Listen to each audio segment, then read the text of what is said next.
The shop owner didn't recognize the man standing outside his window. That was the first mistake. The second was what he said when the man came inside. It was a Tuesday morning in late November, the kind of morning that empties city streets early and keeps them empty. Gray sky, cold and had arrived without negotiating. The particular stillness of a weekday before the city fully commits to being awake. The music shop on West 48th Street in Manhattan had been open for 11 minutes. The owner, a man named Gerald Fitch, who had run the shop for 22 years and had strong opinions about most things and expressed all of them freely, was behind the counter with a coffee and a trade publication when the door opened. The man who came in was wearing clothes that had seen better days. Not ragged, not torn, but worn in the specific way of clothes that have been worn too many times without the option of replacement. A canvas jacket that had lost its shape, work boots with the soles separating at the toe of the left foot, jeans that had faded past the point of fashion and into the territory of simple age. He was somewhere in his mid-50s, with a beard that had not been maintained recently and gray at the temples, and he moved through the door with a slight hunch that people develop when they spend significant time outdoors in cold weather. A protective posture, the body trying to retain whatever warmth it has managed to accumulate. Gerald Fitch looked at him over the top of his trade publication and made the assessment that people in retail make in the first 3 seconds, the assessment that is sometimes accurate and sometimes the most expensive mistake a shopkeeper can make. And he made it quickly and filed it and went back to his publication. The man walked slowly through the shop. He was looking at the guitars on the walls with the specific attention of someone who knows what they are looking at. Not the casual browsing of a tourist or a first-timer, but the focused, evaluating attention of a player. He paused in front of a 1959 Gibson Les Paul Standard that was displayed in a locked case near the back wall, the centerpiece of the shop's vintage collection, priced at $85,000 and displayed with the reverence appropriate to something that was less an instrument at this point than an artifact. He stood in front of it for a long time. Gerald Fitch had come out from behind the counter by then, not to assist, to position himself between the man and the case, the way shopkeepers position themselves when they have made their assessment and are acting on it. The man asked, without turning around, whether he could see the Les Paul. Gerald said the guitar was not really available for general handling, that it was a museum-quality vintage instrument, and that they typically required some demonstration of serious purchase intent before taking it out of the case. He said this in the tone of someone saying something that is technically a policy, but is actually a judgment call, and the judgment call was visible to anyone paying attention. The man turned around. He looked at Gerald Fitch for a moment without saying anything. Gerald looked back. What Gerald saw was what he had already decided he was seeing, which meant he did not look closely enough to see anything else. The man said quietly and without heat, "I'd just like to hold it for a minute." Gerald said he was sorry, but it wasn't something they could accommodate without more information about the customer's intent. He said this while very slightly positioning himself closer to the case, which was a physical sentence as clear as the verbal one. The man nodded. He looked at the guitar in the case for another moment. Then he looked around the shop, at the other instruments on the walls, the acoustics and the electrics and the basses and the banjos, the decades of accumulated inventory of a serious music store, the evidence of 22 years of a man's professional life organized around the buying and selling of instruments. He looked at all of it with an expression that Gerald would spend some time thinking about later. An expression that was not angry and not hurt, and not the resentful performance of someone who has been insulted and wants the other person to know it. It was something quieter than any of those things. The expression of someone who has encountered a version of this before and has decided, a long time ago, not to let it cost more than it has to. He said thank you and walked toward the door. He was reaching for the handle when it opened from the outside. The man who came through the door was also in his mid-50s, also wearing a jacket, also apparently just another customer on a Tuesday morning in late November. He was with one other person. He looked at the man by the door. They were face to face for a moment in the narrow entrance. And something happened in that 2 seconds that Gerald Fitch, watching from the counter, could not initially interpret. The man from outside stopped. He looked at the man leaving. He said a name.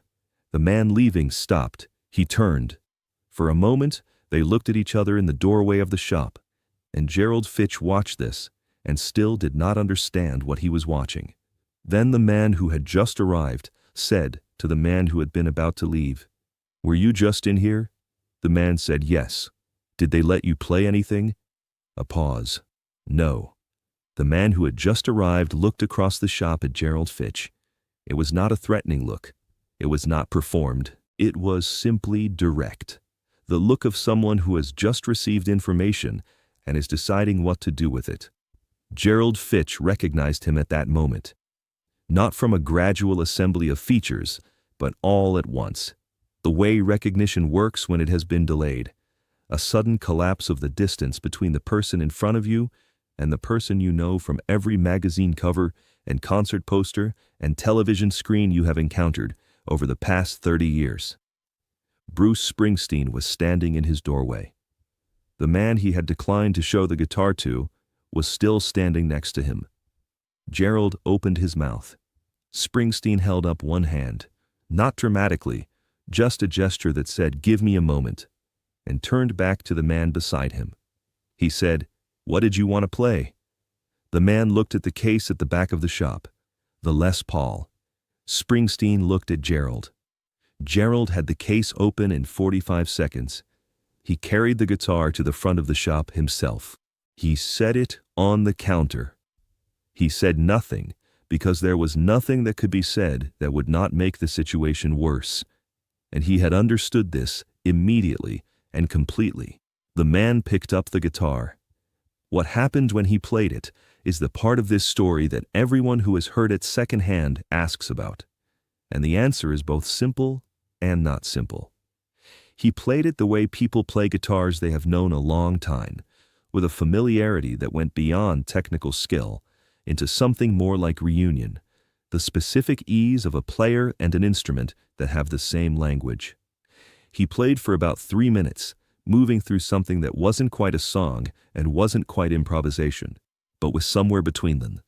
The kind of playing that shows you who a player is without announcing it.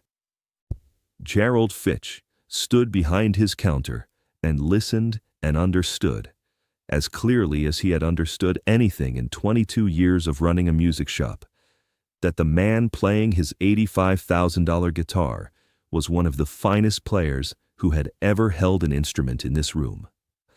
Not despite the worn jacket and the separated boot sole and the beard that needed maintenance, simply, plainly, in the notes themselves. When the man stopped playing, he set the guitar carefully on the counter. He looked at it for a moment, with the expression of someone saying goodbye to something. Springsteen, who had been standing to the side and listening, looked at Gerald. He said, "What's his name?" Gerald did not know. He had not asked. Springsteen looked at the man. The man said his name was Walter Greer. He said it in the tone of someone who has given their name to institutions enough times in the past year to have stripped it of the personalness names usually carry. Springsteen said, "Walter, how long have you been playing?"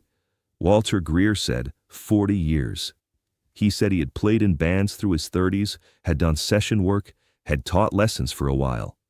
He said things had gone wrong in the way things go wrong, incrementally, the individual dominoes invisible until enough of them had fallen that the cumulative effect became unmistakable.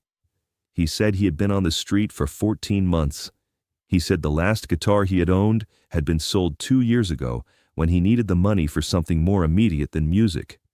He said all of this without self-pity, in the flat declarative tone of someone reporting facts about a situation they are inside and have accepted being inside, at least for now.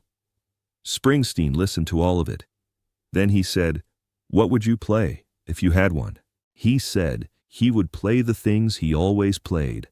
Blues mostly, some country, the kind of music that came from the same place the situation he was in came from. The place where American life got too heavy for the people carrying it, and the music was what they made out of the weight. Springsteen nodded. He looked at Gerald. He said, "I need a guitar for Walter." Gerald began to say something about the Les Paul, about the price, about the nature of the instrument. Springsteen let him finish. Then he said he was not asking about the Les Paul. He was asking Gerald to find a good guitar, a real instrument, nothing decorative, something a player could actually use, and he would take care of the rest. He came back with a guitar that was not $85,000 and was not a museum piece, but was a serious instrument, a well-made acoustic with a sound that carried and a neck that fit the hand properly. The kind of guitar that a working musician would choose because it did the job without getting in the way of the music. He set it on the counter next to the Les Paul. Walter Greer picked it up. He played 4 bars. He looked at Springsteen. Springsteen said, "That one." He paid for it. He did not make a production of it. He handed Gerald a card. Gerald ran it.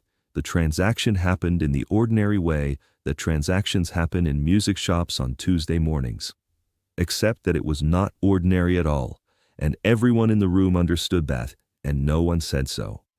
Springsteen carried the guitar in its new case to the door. He held it out to Walter Greer. Walter looked at the case. He looked at Springsteen. He said he couldn't accept it.